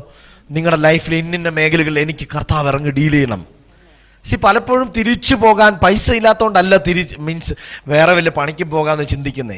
സംടൈംസ് നമ്മൾ പ്രതീക്ഷിക്കുന്ന പോലെ അല്ലെങ്കിൽ നമ്മൾ ആഗ്രഹിക്കുന്ന പോലെ കർത്താവ് ഇറങ്ങി. പക്ഷെ കർത്താവ് ഒരു സമയം വെച്ചിട്ടുണ്ട്. കാരണം ശീമോനെ നിന്നെ പത്രോസ് ആക്കിയത് സ്തോത്രം എന്തുമാത്രം ദൈവരാജ്യത്തിന്റെ മർമ്മങ്ങളും അത്ഭുതങ്ങളും അടയാളങ്ങളും കണ്ടട്ടാ നീ ഒന്ന് വിശ്വസിച്ചത്, നീ ഒന്ന് ക്രിസ്തു എന്ന് പറയാൻ തക്ക വിധത്തിൽ നിന്റെ അകത്ത് കൺവിക്ഷൻ ഉണ്ടായത്. നമ്മുടെ അകത്ത് കൺവിക്ഷൻ ഉണ്ടോ? ഞാൻ സത്യസന്ധമായിട്ട് പറയാം, നമ്മൾ നമ്മളെ തന്നെ നന്നായി ശോധന ചെയ്താൽ സ്തോത്രം അവനെ ക്രിസ്തു എന്ന് പറയാൻ നമ്മുടെ അകത്ത് ഒരു കൺവിക്ഷനും കാണത്തില്ല. ഉള്ളവർക്കായി ഞാൻ സ്തോത്രം, ഞാൻ ആരെയും കുറ്റം പറയുന്നില്ല. എൻ്റെ അവസ്ഥ പറയാ, ആഴത്തിൽ കുഴിച്ച് എന്നാൽ ചിലപ്പം എന്ത് കാണത്തില്ല? കൺവിക്ഷൻ കാണത്തില്ല. ചില കാര്യങ്ങൾ നമ്മൾ ഭയങ്കരമായ വിശ്വാസത്താൽ പ്രഖ്യാപിക്കുകയൊക്കെ ചെയ്യും. പക്ഷെ പിന്നീട് ആത്മാവി നോക്കുമ്പോൾ കർത്താവ് തന്നെ പറയും, നീ കാണടാ, നീ നോക്കുക. അപ്പൊ നോക്കുമ്പോഴത്തേക്ക് നമ്മൾ ഈ പറഞ്ഞത് അടിസ്ഥാനരഹിതമാണെന്ന് വേണം പറയാൻ. കാരണം ഇത് നമ്മളിൽ എന്ത് ചെയ്യപ്പെട്ടിട്ടില്ല. ഇപ്പൊ ഞാൻ പറഞ്ഞത് പത്രോസിനെ തേടി കർത്താവ് വരിക. ഞാനൊരു കാര്യം പറയാൻ വന്ന് വിട്ടുപോയൊരു കാര്യം ഞാൻ പറയട്ടെ. ഈ പത്രോസ് നിൽക്കുന്നത് പോലെ ഒരു വീഴ്ചയിൽ നിന്ന് എഴുന്നേറ്റിട്ട് വേണ്ടും പോലെ ദൈവത്താൽ റെസ്റ്റോർ ചെയ്യപ്പെടാൻ, ദൈവത്താൽ ഡീൽ ചെയ്യപ്പെടാൻ, അല്ലെങ്കിൽ കർത്താവിനാൽ ഹീൽ ചെയ്യപ്പെടാൻ പറ്റാത്ത ഒരുവന് എത്ര വലിയ ദൈവിക എക്സ്പീരിയൻസ് കിട്ടിയവനെ വലിച്ചുകൊണ്ട് വീണ്ടും കടലിലേക്ക് കൊണ്ടുപോകാൻ പറ്റും. ഞാൻ മനസ്സിലാവുന്നുണ്ടോ? വേണ്ട പോലെ ദൈവിക ഹീലിങ്ങുകൾ വീഴ്ചയിൽ നിന്ന് എഴുന്നേറ്റിട്ട് വേണ്ടും പോലെ ഹീലിംഗ് കിട്ടിയിട്ടില്ലാത്തവന് എത്ര വലിയ ദൈവിക എക്സ്പീരിയൻസ് ഉള്ളവനെ വലിച്ചുകൊണ്ട് പോകാൻ പറ്റും. പത്രോസ് പറഞ്ഞു, എന്തു പറഞ്ഞു? ഞാൻ മീൻ പിടിക്കാൻ പോവാന്ന് പറഞ്ഞു. ഇവന്മാരെന്ത് പറയുക? ഇന്നലെ വരെ ഉയർപ്പ് കണ്ട, ഇന്നലെ വരെ ഗ്ലോറി കണ്ടവനാ. ഇന്നലെ വരെ ഞാൻ പറയട്ടെ, നമ്മളിൽ ഇത് ഇതൊരു കുറ്റപ്പെടുത്തുന്ന അവസ്ഥയല്ല, ഇത് സീരിയസ്ലി. അപ്പൊ നമ്മൾ എന്താണ് ചെയ്യേണ്ടത്? ആക്ച്വലി എന്താ നമ്മൾ ചെയ്യേണ്ടേ? ഇതിനകത്ത് ഈ സ്ത്രീ പത്രോസ് കാണിക്കുന്ന സ്വഭാവം എന്താണെന്നറിയാമോ? ഇതേ സ്വഭാവം ഇന്ന് പകല് കർത്താവിന്റെ ദാസൻ ബിജു പാസ്റ്റർ എന്ന് വചനം പറഞ്ഞപ്പോൾ പറഞ്ഞു, ഏലിയാവ് സ്തോത്രം ഗുഹ വരെ ഒരു ഹോരേബ് മലയിൽ ചെന്ന് ഒരു ഗുഹയിൽ ഒളിച്ചിരിക്കുക. ദൈവശബ്ദം വന്നപ്പോൾ പെട്ടെന്ന് പുതപ്പെടുത്തി എന്ത് ചെയ്ത് കളഞ്ഞു. ഇവന്റെ ഷെയ്മിനെ മറച്ച പുതപ്പാണ് ഒരു ഡബിൾ പോർഷൻ അനോയിന്റിംഗ് ആയിട്ട് ആരുടെ മേൽ പോയി വീണത്? എലീശയുടെ മേൽ പോയി വീണത്. എന്ത് ഷെയ്മാന്നറിയാമോ? ഏലിയാവ് വരുത്തി വെച്ച യുദ്ധം എന്ന് ഞാൻ പറയും, നിങ്ങൾ തെറ്റിദ്ധരിക്കരുത്, ആഴമായി ചിന്തിക്കണം. ഏലിയാവിനോട് ദൈവം ആകാശം അടയ്ക്കാൻ പോവാന്ന് പറഞ്ഞു. ഏലിയാവ് പറഞ്ഞു ആഹാബിനോട്, ഞാൻ പറഞ്ഞിട്ടല്ല ഇനി എന്ത് ചെയ്തില്ല, മഴ പെയ്യത്തില്ല. ഈ ഏലിയാവിനോട് രണ്ടാമത് കർത്താവ് ഒറ്റ കാര്യം പറഞ്ഞുള്ളൂ. എന്താ? കഴിഞ്ഞ ദിവസം ഞാൻ പറഞ്ഞു, മഴ പെയ്യും, നിന്നെ തന്നെ ആഹാബിന് മുമ്പിൽ വെളിപ്പെടുത്താൻ പറഞ്ഞു. അപ്പൊ ഈ ഏലിയാവിന്റെ ഹൃദയത്തിനകത്ത് ഈ പ്രവാചകന്മാരെ എല്ലാം കൊന്നു കളഞ്ഞതിന്റെ പെയിൻ ഇങ്ങനെ കിടക്കുക. ഇസബേൽ ഇത് എന്തിനാ ചെയ്തതെന്ന് ചോദിച്ചാൽ, അവളുടെ അപ്പന്റെ സ്തോത്രം ബാൽ വിഗ്രഹങ്ങളുടെ പ്രവാചകന്മാരെ ഇസ്രായേലിൽ കൊണ്ടുവന്ന് നിറച്ചിട്ട് യഹോവയുടെ അന്ന് വെച്ച ജനത്തിന് സുലഭമായി ദൈവശബ്ദം കേൾക്കാൻ പ്രവാചകന്മാരുടെ ഒരു കൂട്ടം ആ ദേശത്തുണ്ടായിരുന്നു. ഇസബേൽ മനസ്സിലാക്കി ദൈവശബ്ദം ഇവരിൽ നിന്ന് കട്ട് ചെയ്യണം. അതിന് ചെയ്യേണ്ടത് പ്രവാചകന്മാരെ കൊന്നുകളയണം. പ്രവാചകന്മാരെ എല്ലാം കൊന്നുകളഞ്ഞു. ബാലിന്റെ പ്രവാചകന്മാർ വാഴാൻ തുടങ്ങി. ഇത് കണ്ട ഏലിയാവിന്റെ അകത്തൊരു അമർഷമുണ്ട്. ഒരു ദൈവപ്രവൃത്തി വെളിപ്പെട്ടാൽ കർത്താവിന്റെ ഒരു അരുളപ്പാട് കിട്ടിയ ഇവന്മാരെ എല്ലാം ഞാൻ എന്ത് ചെയ്തളയും, തീർത്തളയും. ഒരു വൈരാഗ്യത്തോടെയാണ് ഈ മനുഷ്യൻ നടക്കുന്നത്. ദൈവം ഇവനോട് മഴ പെയ്യിക്കുമെന്ന് പറഞ്ഞപ്പം ഏലിയാവ് എന്ത് ചെയ്തു? സ്തോത്രം ഇവരെ വെല്ലുവിളിച്ചു. ഇസബേലിന്റെ എല്ലാ പ്രവാചകന്മാരെയും തട്ടിക്കളഞ്ഞു, കൊന്നുകളഞ്ഞു. ഒരു ചെറിയ ദൈവശബ്ദത്തെ കേട്ടപ്പം, ഒരു ചെറിയ ദൈവശബ്ദത്തിന്റെ പുറത്ത് സ്തോത്രം ഒരു മനുഷ്യൻ ദൈവത്തോട് പറ്റുമാനമുള്ള, ദൈവത്തോട് സ്നേഹമുള്ള ഒരു മനുഷ്യനെടുക്കുന്ന അസാധാരണ സ്റ്റെപ്പ് കണ്ടോ? സ്തോത്രം അതുവരെ നടന്ന പ്രശ്നങ്ങൾക്ക് പക്ഷെ ഈ യുദ്ധം ചെയ്യാൻ കർത്താവ് അവനോട് പറഞ്ഞില്ല. അവരെല്ലാം തട്ടിക്കളഞ്ഞു. അടുത്തൊരു സീസൺ ഇവനെതിരെ ത്രെട്ട് വന്നപ്പം ഈ ഏലിയാവ് പ്രതീക്ഷിച്ച എന്താണെന്നറിയാമോ? കെരീത്തിലോട്ട് വിട്ടോ, സരാഫാത്തിലേക്ക് പൊക്കോ എന്ന് പറഞ്ഞില്ലേ? ഇതുപോലെ ഒരു ദൈവിക ഇടപെടൽ ഉണ്ടാകുന്ന പുള്ളിക്കാരൻ പ്രതീക്ഷിച്ചു. പക്ഷേ ഈ പ്രവാചകന്മാരെല്ലാം തട്ടിയിട്ട് വന്നു നിന്ന സമയത്ത് ദൈവത്തിൽ നിന്ന് ഒരനക്കവും ഇല്ല. പറഞ്ഞു മനസ്സിലാവുന്നുണ്ടോ? അത് ശ്രദ്ധിച്ച് വായിക്കണം. നിങ്ങൾ ആ ഭാഗങ്ങൾ കൃത്യമായിട്ട് വായിച്ച് മനസ്സിലാക്കണം. ഏലിയാവ് ഞാൻ പറയുമ്പോൾ ചിലപ്പോൾ ഒരു കൺഫ്യൂഷൻ തോന്നിയേക്കാം, അത് ശരിയാണോ എന്ന്. നിങ്ങൾ വായിച്ചു നോക്കണം. ഏലിയാവിനോട് ദൈവം ഒറ്റ കാര്യം പറഞ്ഞുള്ളൂ, രണ്ട് കാര്യം പറഞ്ഞു. ഒന്ന്, നിന്നെ തന്നെ വെളിപ്പെടുത്തണം. രണ്ട്, മഴ പെയ്യിക്കാൻ പോവുകയാണ്. ഏലിയാവ് ആ രണ്ട് ദൈവശബ്ദം കേട്ടിട്ട് ഏലിയാവ് ചെന്ന് സ്തോത്രം ആഹാബിനോട് പറഞ്ഞു, നീ നിന്റെ സകല പ്രവാചകന്മാരെ കൊണ്ടുപോവാ, എന്നിട്ട് ഞങ്ങൾക്ക് എന്ത് ചെയ്യാ. ഇപ്പൊ ഈ മഴ പെയ്യണം എന്നുള്ളത് ദൈവത്തിന്റെ ഹിതമാണ്. ഒറ്റ കാര്യം, ഈ ഏലിയാവിന്റെ ശിഷ്യൻ മേഘത്തെ കാണാൻ വേണ്ടി നിന്ന് 7 പ്രാവശ്യം പോയി നോക്കി, കൈമേഘം കണ്ടില്ലേ? അതായിരുന്നു കറക്റ്റ് പ്രോസസ്സ്. അതായത് ഈ യുദ്ധമില്ലെങ്കിൽ ഇതിങ്ങനെ ഒരു സംഭവം നടക്കും. ഒരു മേഘം വരും, മഴ പെയ്യും, ഗ്ലോറി വെളിപ്പെടും. പക്ഷെ ഇതിനകത്ത് പുള്ളിക്കാരന്റെ വൈരാഗ്യം കയറി. എന്താ ഈ പുള്ളിയുടെ പാഷനേറ്റ് ഹാർട്ടാണ് ഇതിലേക്ക് പുള്ളിയെ കൊണ്ടുപോകുന്നത്. അടിച്ചിടണം, ഇതാണ് സമയം. ഇവന്മാരെ എന്ത് ചെയ്യണം? ഞാനൊരു യാഗപീഠം പണിയാൻ പോവാ. എൻ്റെ യാഗപീഠത്തിൽ തീ ഇറങ്ങുന്നുണ്ടെങ്കിൽ ഇന്നത്തോടെ ബാലിന്റെ എല്ലാ യാഗപീഠങ്ങളും എവിടെ തകരണം? എവിടെ തകരണം? അന്യാഗ്നി കത്തിക്കുന്ന ദേശത്തിൽ ദൈവശബ്ദത്തിന് വിരുദ്ധമായ അന്യായ ശബ്ദങ്ങൾ കൊണ്ടുവരുന്ന പ്രവാചക ഗണത്തെ ഞാൻ ഇന്ന് ഇതിന്റെ പിന്നിൽ തീർത്തള എന്നുള്ള തീരുമാനത്തിലെത്തി പുള്ളി. പക്ഷെ അത് കഴിഞ്ഞ് പുള്ളിക്ക് ദൈവത്തിൽ നിന്ന് ഒരു ശബ്ദം പോലും കേട്ടില്ല. ഏലിയാവ് പേടിച്ചു പോയി. ഏലിയാവ് പേടിച്ചത് മരണത്തെയോ, ഏലിയാവ് പേടിച്ചത് ആരെയോ അല്ല, ഇസബേലിനെ അല്ല. തെറ്റിദ്ധരിക്കരുത്. ഇല്ല, ഏലിയാവ് ജീവഭയം എന്ന് പറഞ്ഞിട്ടുണ്ട്, പക്ഷെ ഏലിയാവ് മരണത്തെ ഭയപ്പെട്ടിട്ടേ ഇല്ല. ഏലിയാവ് പേടിച്ചു പോയത് ഈ പ്രവൃത്തി ചെയ്തു കഴിഞ്ഞിട്ട് ഒരൊറ്റ ദൈവശബ്ദം കിട്ടിയില്ല. അടുത്ത സ്റ്റെപ്പ് എന്ന് പറഞ്ഞൊരു കാര്യം എന്ത് ചെയ്തില്ല? മനസ്സിലായോ? ഈ പരിപാടി കഴിഞ്ഞ് മഴയും പെയ്തു, പക്ഷേ ഏലിയാവിനോട് ഒരു അനക്കം പോലും ദൈവത്തിൽ നിന്ന് കിട്ടിയില്ല. ഏലിയാവ് ഭയന്നു പോയി. എന്തുവാ ഇനി ഞാൻ ചെയ്തത് തെറ്റാണോന്ന് ഞാൻ പറഞ്ഞു. നിങ്ങൾക്ക് മനസ്സിലാവുന്നുണ്ടോ? ഇത് ഒരു റിലവൻ്റ് ആയിട്ടുള്ള ഒരു കാര്യമായിട്ട് തോന്നുന്നുണ്ടോ നിങ്ങൾക്ക് ഞാൻ പറഞ്ഞു വന്ന കാര്യമായിട്ട് ബന്ധപ്പെട്ട്? നമ്മളെടുക്കുന്ന സ്റ്റെപ്പുകൾക്കകത്ത് ഒരുപക്ഷെ ഭീകരമായ ആത്മഭാരമൊക്കെ കണ്ടേക്കാം. പക്ഷെ അടുത്ത ദൈവിക ഇടപെടലുണ്ടോ? സംടൈംസ് നമ്മൾ തിരിച്ച് ചിന്തിക്കാത്തതും നമ്മൾ റെസ്റ്റോർ ചെയ്യപ്പെടാത്തതുമായ പല വിഷയങ്ങളുണ്ട്. അതിന്റെ റീസൺ നമ്മളൊരു ദൈവിക അനുസരണത്തിൽ അല്ലെങ്കിൽ ദൈവശബ്ദം കേട്ട് ഒരു സ്റ്റെപ്പ് എടുത്തു വെച്ചു, പക്ഷേ അത് കഴിഞ്ഞിട്ട് പിന്നെ മുമ്പോട്ട് പോകാൻ ഒരു അനക്കം കാണുന്നില്ല. അപ്പൊ നോക്കുമ്പോഴത്തേക്കും സ്തോത്രം വെല്ലുവിളികൾ മുമ്പിൽ നിൽക്കുന്നു. സാധാരണ വെല്ലുവിളി മുമ്പിൽ നിൽക്കുമ്പോൾ ആഹാബ് രാജ്യം മുഴുവൻ തപ്പി നടന്നപ്പം ഇവനെ ഒളിപ്പിക്കാൻ ദൈവത്തിന് ഇടങ്ങളുണ്ടായിരുന്നു. ഇവന്മാരെ മുഴുവൻ തട്ടിക്കളഞ്ഞിട്ട് അവിടെ ഏലിയാവ് മനസ്സിലാക്കണം എന്താണെന്നറിയാമോ, തന്നിലൂടെ വെളിപ്പെട്ട ദൈവത്തിന്റെ പ്രവൃത്തി ദേശത്ത് ഒരു പുതിയ മഴയുടെ അന്തരീക്ഷം തുറന്നിട്ടുണ്ട്.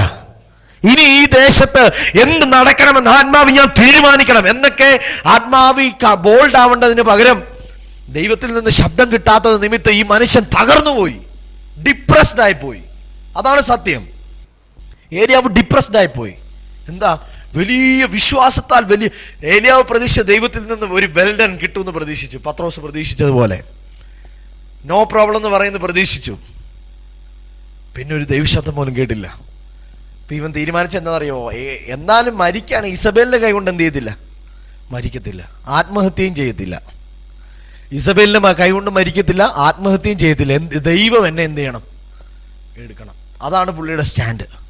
പുള്ളി ദൈവസന്നിധിയിൽ അല്ലെങ്കിൽ ചൂരച്ചെടിയുടെ കീഴിലിരുന്നുകൊണ്ട് പറയാ, ഇപ്പം മതി കർത്താവേ എന്നെ.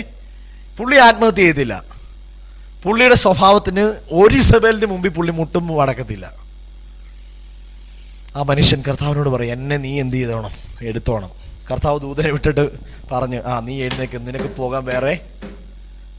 പോകാൻ വേറെ. അതാണ് അതിന്റെ അർത്ഥം. 40 ദിവസത്തെ വഴിദൂരമല്ല. കർത്താവ് പറയും, നിനക്ക് ഇനിയും ഓട്ടമുണ്ട്, നിനക്ക് ഇനിയും പദ്ധതിയുണ്ട്. നീ ചെയ്ത കാര്യത്തെ കുറിച്ച് അതിന്റെ ഒരു ഇത് വരാത്തോണ്ടാ നീ ഇരിക്കുന്നത്. നീ എഴുന്നേറ്റ് കഴിക്കുക, എന്നിട്ട് നീ എന്ത് ചെയ്യ്, അടുത്ത പർപ്പസിലേക്ക് മൂവ് ചെയ്യ്. നെക്സ്റ്റ് 40 days അവൻ നടന്നു. ആ മനുഷ്യൻ ഹോരേബിലെത്തി. അടുത്ത 40 വർഷത്തെ പദ്ധതി ഇവൻ പ്രാപിച്ചു. എന്തെന്നറിയാമോ, ഇവന് പകരം സ്തോത്രം ആരെയാ അത് ലാസ്റ്റത്തെ പർപ്പസാണ്. ആദ്യം പറഞ്ഞു 2 രാജാക്കന്മാരുടെ കാലഘട്ടത്തെ തീരുമാനിക്കുന്ന നീയാ, 2 രാജാക്കന്മാരെ അഭിഷേകം ചെയ്യാനുള്ള നീയാ. എന്നിട്ട് പറയാം, എന്നിട്ട് നിനക്ക് പകരം സ്തോത്രം ആരെയും കൂടെ ഇത് ചെയ്യണം, എലീശയെ. അപ്പൊ കർത്താവിന് മനസ്സിലായി, ഈ മൊമെന്റിൽ ഇവനോട് ഇടപെട്ടില്ല, ഇവൻ എന്ത് ചെയ്ത് കളയും, ഇവനെ ഇനി കിട്ടത്തില്ല. ഇവൻ ഡിപ്രഷനിലേക്ക് പോവാ. ഡിപ്രഷനിലാണ് ഇവനെ കിടക്കുന്നേ. കർത്താവ് തീരുമാനിച്ചു, ഇനി ഇവനെ വിടാൻ പറ്റത്തില്ല. ദൂതനെ വിട്ടിട്ട് പറഞ്ഞു, എഴുന്നേറ്റ് കഴിക്ക്. കർത്താവ് വിചാരിച്ച് ഈ അടയൊക്കെ കഴിച്ച് കഴിയുമ്പോഴത്തേക്ക് ഇച്ചിരി ബലം പ്രാപിക്കുന്നത്. ആശ പിന്നെയും കൂടെ ഒന്നും കൂടെ കിടന്ന് വയറ് നിറഞ്ഞിട്ട് ഒന്നും കൂടെ മയങ്ങിയേക്കാന്ന് വിചാരിച്ചു. ആമേൻ.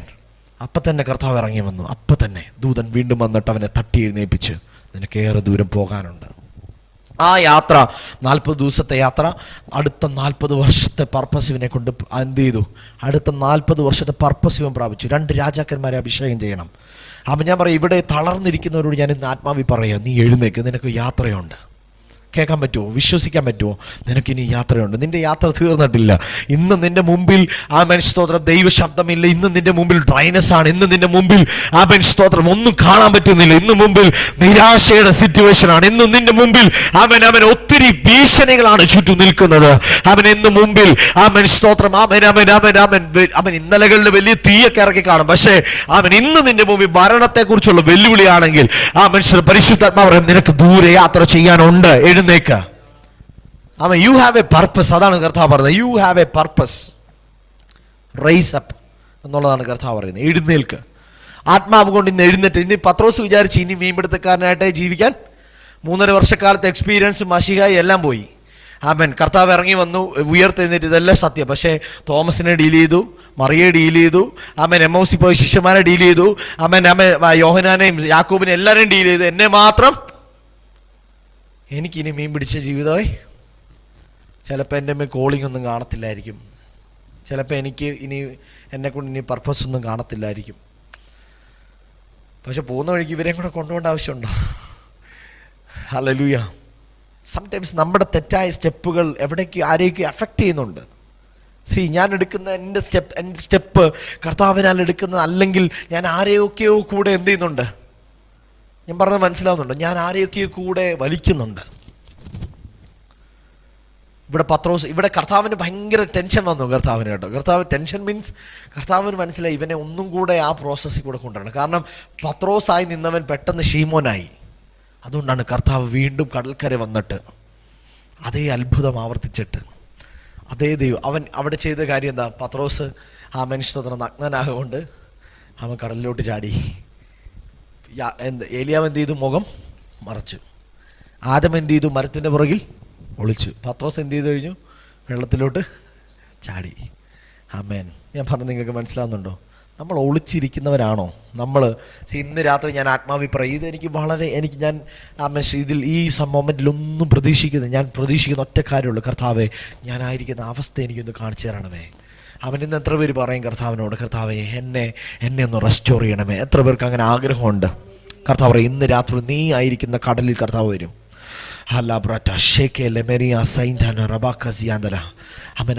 അവൻ സ്തോത്രം, അവൻ പത്രോസിന് വേണ്ടി, അല്ലെങ്കിൽ പത്രോസിൻ്റെ കൂടെ പോയ ശിഷ്യന്മാർക്ക് വേണ്ടി എല്ലാം യേശു കനലിന്മേൽ അപ്പം ചുട്ട് വീണ്ടും ഒരു കാത്തിരിപ്പ്.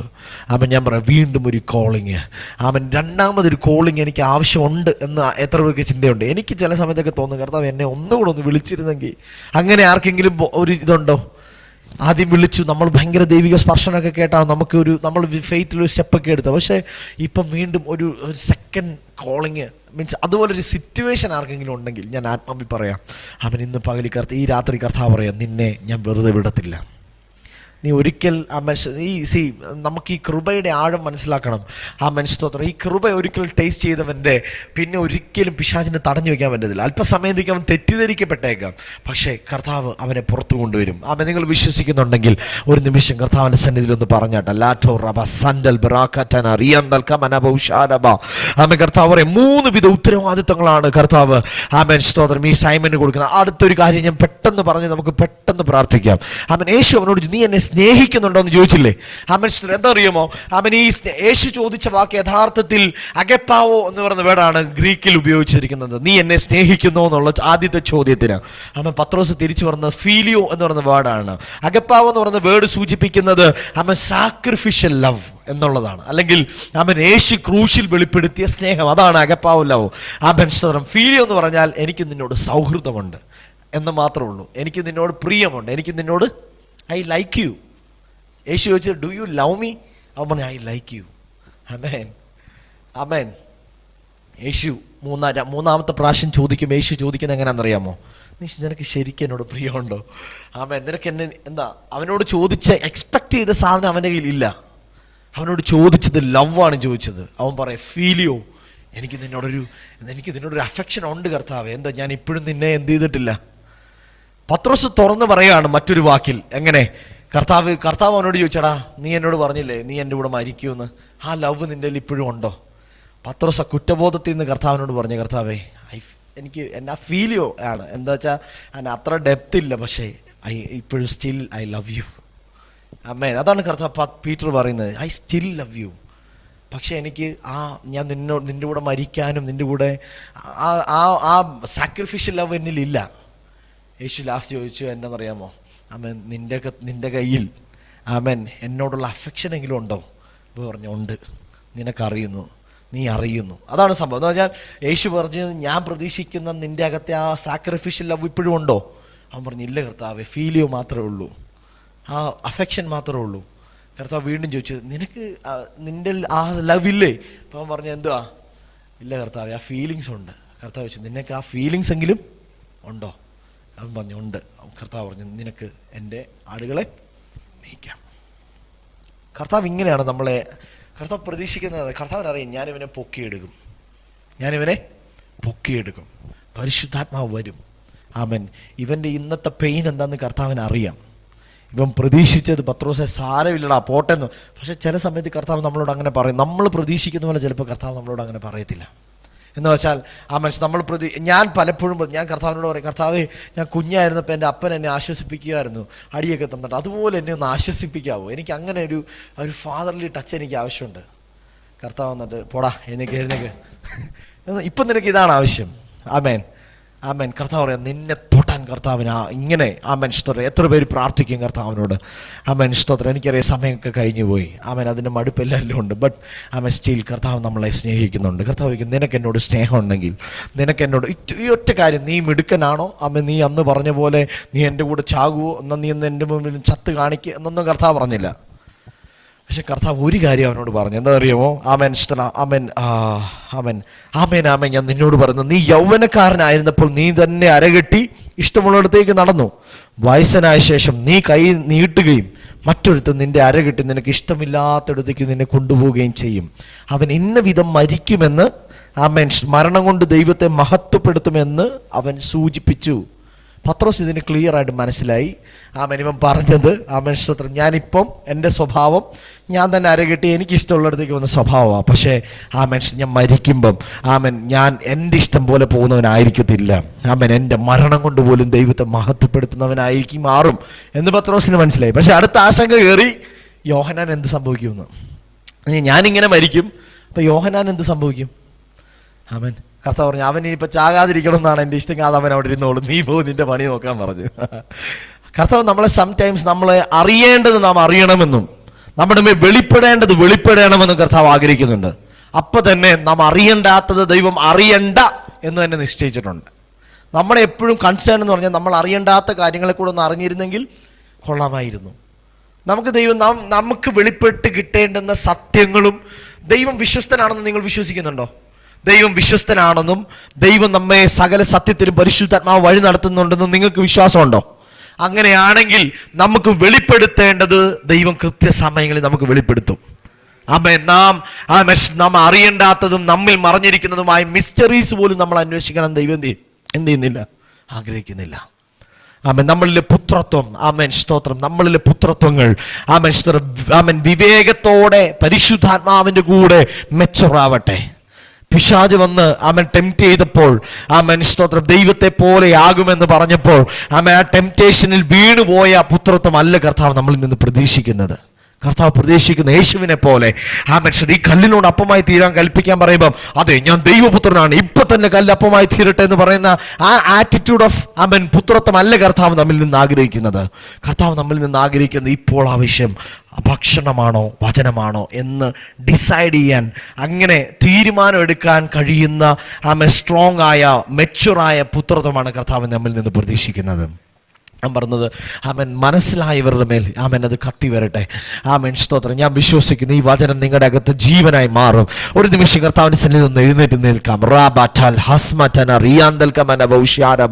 ആമൻ, ആരൊക്കെയോ കർത്താവ് ഇന്ന് രാത്രി ആരൊക്കെയോ ഇതുപോലെ ആമൻ പത്രോസിനെ പോലെ ആമൻ, സ്തോത്രം, കാലി വല വീണ്ടും പോയി പിടിച്ചിട്ടുണ്ട്.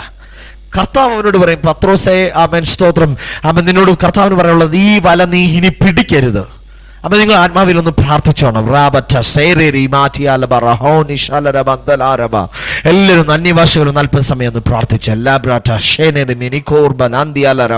ഒന്ന് പ്രാർത്ഥിച്ച് കർത്താവിനോട് പറഞ്ഞു, കർത്താവേ, ആമൻ, സ്തോത്രം, ഇനി ഞാൻ ഈ വലയുടെ പിന്നാലെ പോകുന്നില്ല. ആമൻ, നീ എന്നെ പണിതത്, ആമൻ, സ്തോത്രം. ആമൻ, വേറൊരു കാര്യം പറയാം, മറ്റൊരു ഓപ്ഷനാണ് കർത്താവ് പറയുന്നത്. ഇൻ കേസ് ഇനി നീ പീറ്റർ എന്ന അവസ്ഥയിൽ നിന്ന് വീണ്ടും സൈമണിലേക്ക് വീണാലും ആമൻ, ഞാൻ നിന്നെ തേടി തന്നെ വരികയാണ്. ആമേൻ. അവൻ ഞാൻ നിന്നോട് വീണ്ടും ചോദിക്കാം, നീ എന്നെ അനുഗമിക്കാൻ ഞാൻ പറയും. അവൻ അപ്പൊ തന്നെ കർത്താവിന്റെ പ്രതീക്ഷ, അവൻ നിന്നിൽ പണിത ലെവലിൽ നിന്ന് നീ ഒരു പടിയ താഴേക്ക് പോകല്ല. അവൻ ഇൻ കേസ് നീ പോയാൽ അവൻ നീ എവിടെ നിന്ന് വീണെന്നോർത്ത് മാനസാന്തരപ്പെട്ട ആദ്യത്തെ ലെവലിൽ നിന്ന് നീ വീണ്ടും കയറണം. ആമേൻ, സ്തോത്രം, എന്ന് പരിശുദ്ധാത്മാവ് നിന്നിൽ കുറിച്ച് ആഗ്രഹിക്കുകയാണ്. ആമേൻ. അവൻ ഇന്ന് പല എത്ര പേര് കർത്താവിനോട് പറയും, കർത്താവേ, അവൻ നിന്റെ വാക്കിന് ഞാൻ വലയിറക്കാം. ആമേൻ, ഞാൻ മറുത്തു പറയാതെ അനുസരിക്കാം. എത്ര പേർക്ക് അങ്ങനെ പറയാൻ പറ്റൂ? ആമേൻ, കർത്താവിനോട് പറഞ്ഞാൽ ചിലരൊക്കെ കർത്താവിന്റെ അടുക്ക് വന്നതുപോലും ആമേൻ അന്ത്രയോസ് കൊണ്ടുവന്നതുപോലത്തെ അവസ്ഥയിലാണ് വന്നേക്കുന്നത് എന്ന് പറഞ്ഞാൽ, ആമേൻ, സ്തോത്രം, ആമേൻ, യേശുവിന്റെ അടുക്ക് വന്ന് നിന്നിട്ട് പ്രതീക്ഷ മുഴുവൻ ആമേൻ എന്റെ സാഹചര്യങ്ങൾ മാറും, എന്റെ സാഹചര്യങ്ങൾ മാറും. ആമേൻ, കർത്താവിന് നിന്റെ സാഹചര്യം മാറ്റാൻ ഒറ്റ സെക്കൻഡ് മതി, ഒറ്റ വാക്ക് മതി. അവന്റെ വാക്കുകളാൽ സകലതും ഉളവായി. അവൻ ഉളവായതൊന്നും അവനെ കൂടാതെ ഉളവായിട്ടില്ലെന്നാ പറയുന്നത്. അവന്റെ വാക്കുകൾക്ക് അത്രമാത്രം ശക്തിയുണ്ട്. അവൻ നിന്റെ സിറ്റുവേഷൻസിനെ തിരിക്കാൻ കർത്താവിന് ഒരു സെക്കൻഡ് മതി.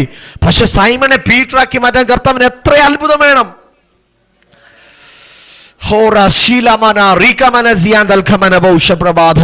അവൻ ഇത്രയും വർഷങ്ങളുടെ ഓട്ടത്തിൽ അവൻ നീ ഏത് ലെവൽ വരെ എത്തി ഒന്നൊന്ന് തിരിഞ്ഞു നോക്കിക്കേ. അവൻ നീ എന്നെ വിളിച്ചപ്പോ കണ്ട ആ വ്യക്തിയെ തന്നെയാണ് ഞാൻ നിൽക്കുന്നത്. അവൻ കർത്താവിന് ഭയങ്കര ദുഃഖമാണ്. ശിമോനെ നീ വീണ്ടും പടകിലും എടുത്തോണ്ട് അവൻ കടലിൽ നിൽക്കുന്നു. നീ നഗ്നനായി വെള്ളത്തിൽ ചാടുന്നെന്ന് കർത്താവ് പ്രതീക്ഷിക്കുന്നേ ഇല്ല. കർത്താവ് പ്രതീക്ഷിക്കുന്നത് നീ പാറയായി തൂണുകളായി നീ എണ്ണപ്പെട്ട് നിൽക്കുന്നത് കാണാനാണ് പരിശുദ്ധാത്മാവ് ആഗ്രഹിക്കുന്നത്. അവൻ ഇന്ന് രാത്രി നമുക്ക് അങ്ങനെ ഒരു ബലം നമ്മുടെ മേൽ പകരപ്പെടാൻ ഒന്ന് പ്രാർത്ഥിച്ചാട്ടല്ല. ഒന്ന് ആത്മാവിലൊന്ന് പ്രാർത്ഥിച്ചാട്ടെ. ഒന്ന് പ്രാർത്ഥിച്ച് കർത്താവിനോടൊന്ന് പറ. കർത്താവേ എനിക്കത് അവൻ ഇന്ന് രാത്രി എന്നെ ഒന്ന് തൊടണമെന്ന് കർത്താവിനോട് പറ. എന്റെ പടകിൽ ഒന്ന് നീ ഇറങ്ങി വരണമെന്ന് പറ. കർത്താവിനോട് പറ. എന്റെ നീ തന്ന നീ തന്ന താക്കോലുകളെ ആത്മാവിലെടുത്തൊന്ന് ഉപയോഗിക്കാൻ എന്റെ ആത്മമനുഷ്യനകത്തൊരു ബലം കർത്താവേ. യേശു പറഞ്ഞതാ പത്രോസ് നിനക്ക് ഇവിടെ ഒരു ആപത്തും പറ്റത്തില്ല. പിന്നെ നീ എന്തിനാ സ്തോത്രം ഹല്ലേലൂയ. അവന് പത്രോസിനോട് കർത്താവ് പറഞ്ഞു നിന്നെ പാത്തിക്കളയാൻ പിശാചനോട് അവന് അനുവാദം ചോദിച്ചു. പക്ഷെ ഞാൻ പിതാവിനോട് അപേക്ഷിച്ചു. ഞാൻ നിന്നെ കവർ ചെയ്ത് പിടിച്ചേക്കും. പിന്നെ നീ എന്തിനാ പത്രോസേ അവൻ ഭയപ്പെടുന്നു? നിന്റെ ഭയത്തിന്റെ പ്രൊക്ലമേഷൻസ് ഒന്ന് മാറ്റണം. രാത്രി ചില ഭയത്തിന്റെ പ്രൊക്ലമേഷൻസ് നമ്മളെ വിട്ടു മാറിപ്പോകട്ടെ. ചില ഭയത്തിന്റെ പ്രൊക്ലമേഷൻസ് നമ്മളെ വിട്ടു മാറിപ്പോകട്ടെ. ഒന്ന് കർത്താവിൽ നിന്ന് ആത്മാവിലൊന്ന് പറഞ്ഞാട്ടെ. ഞാൻ ഭയപ്പെടുന്നത്, ഞാൻ കാരണമില്ലാതെ ഭയപ്പെടുന്നത്, ഞാൻ ദൈവപ്രവൃത്തിക്ക് വിരുദ്ധമായ എന്റെ ഭയങ്ങൾ, ദൈവപ്രവൃത്തിക്ക് വിരുദ്ധമായ എന്റെ ഇമോഷണലായ സ്റ്റെപ്പുകൾ. അതുപോലെ നീ മനുഷ്യനിൽ നിന്ന് ആശ്വാസം പ്രതീക്ഷിക്കണ്ട. മനുഷ്യൻ നിന്നോട് നിന്റെ അടുക്കലേക്ക് ഇറങ്ങുമെന്ന് നിന്നെ തിരിക്കുമെന്ന് നീ പ്രതീക്ഷിക്കണ്ട. കർത്താവ് പറയാം നിന്റെ അടുക്കൽ ഞാൻ വരാം. ഇന്ന് രാത്രി അതിനൊന്ന് വിട്ടുകൊടുത്താട്ടെ.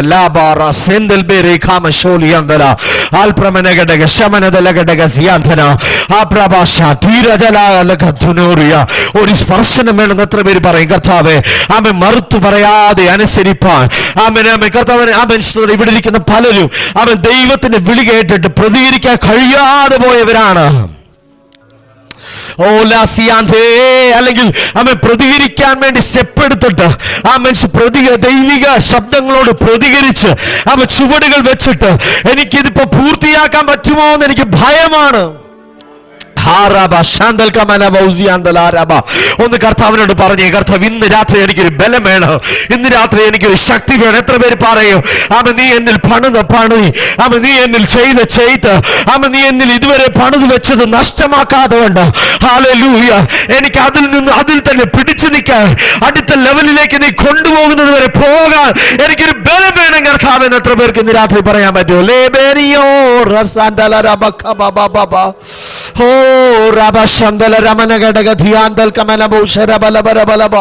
ഒന്ന് പറഞ്ഞ കർത്താവിനോട്